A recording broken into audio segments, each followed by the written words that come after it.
আজ প্রায় এক সপ্তাহ হয়ে গিয়েছে আপনাদের ভাইয়া এই টমেটোগুলো নিয়ে এসেছে। আলসেমির কারণে বানাতে পারিনি টমেটো সস, তবে দেখি ভালোই হয়েছে। কালারটা মাশাআল্লাহ অনেক সুন্দর চলে এসেছে, ভালো করে পেকেও গিয়েছে।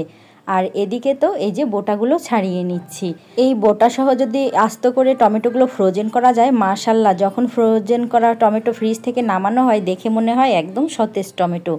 1 বছর রেখেছিলাম, এরপর থেকে আর রাখতে পারিনি। আমার ছোট্ট ফ্রিজে অত বেশি জায়গা হয় না যে আমি এটা সেটা রাখতে পারবো।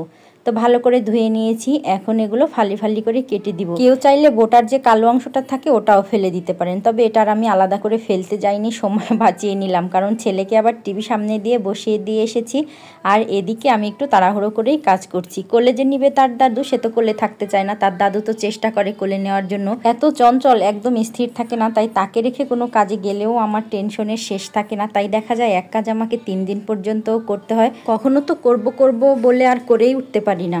তো এরই মধ্যে কিন্তু আমি টমেটোগুলো কেটে নিয়েছি, এবার রাইস কুকারের হাঁড়িতে বসিয়ে দিয়েছি। চিন্তাও করতে পারিনি যে আজকে টমেটো সসগুলো আমি রাইস কুকারের হাঁড়িতে বানাবো। তবে একদিক দিয়ে দেখলাম যে বেশ ভালোই হয়েছে। টমেটোর যখন এই যে জাল করা হয় তখন অনেক বেশি ছেটে, আর এত গরম থাকে যে ছেটা হাতে পায়ে লাগলে খুব জ্বালা করে। তো রাইস কুকারে অনেক বেশি ডিপ হওয়ার কারণে ছেটাটা বেশি একটা গায়েও লাগছে না, আবার চারিদিকে নোংরাও হচ্ছে না। মোটামুটি এভাবে ব্লেন্ড করে নিয়েছি একটু ঠান্ডা করে। কেউ ভুলেও কিন্তু গরম টমেটো কেন, গরম যে কোনো কিছুই ব্লেন্ড করতে যাবেন না, এতে দুর্ঘটনা ঘটতে পারে। তো এবার ছাঁকনি দিয়ে একটু ছেঁকে নিচ্ছি। অনেক সুন্দর হয়েছে ব্লেন্ড করা, যার জন্য ছাঁকনি দিয়ে ছেঁকার পরে খুব একটা ময়লা বের হয়নি। টমেটো সস বানানো এটা খুব একটা সহজ কাজ।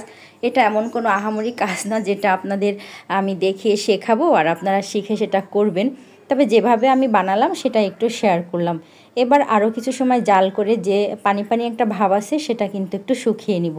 আমি যে টমেটোগুলো জাল করেছিলাম তখন কিন্তু একটুও পানি দেইনি। টমেটো জাল করার সময় পানি দেওয়ার প্রয়োজনই হয়নি। কি শুনতে পাচ্ছেন? আমার বাবুটা কিন্তু খেলা করছে শব্দ করে। এখানে এই যে নামিয়ে নেওয়ার কিছু সময় আগে আমি এখানে কর্নফ্লাওয়ার আর ভিনেগার দিয়েছি। 2 টেবিল চামচ কর্নফ্লাওয়ার, 2 টেবিল চামচ দিয়েছি ভিনেগার, তবে টেবিল চামচটা একটু ছোট পরিমাণের ছিল আমার।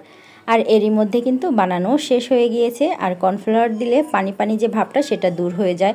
আর মাশাআল্লাহ কালারটা কিন্তু অনেক সুন্দর হয়েছে। কারেন্ট ছিল না, সেই অবস্থাতেই ভিডিওটি আপনাদের সঙ্গে শেয়ার করে দিলাম, মানে ভিডিওটি শ্যুট করা।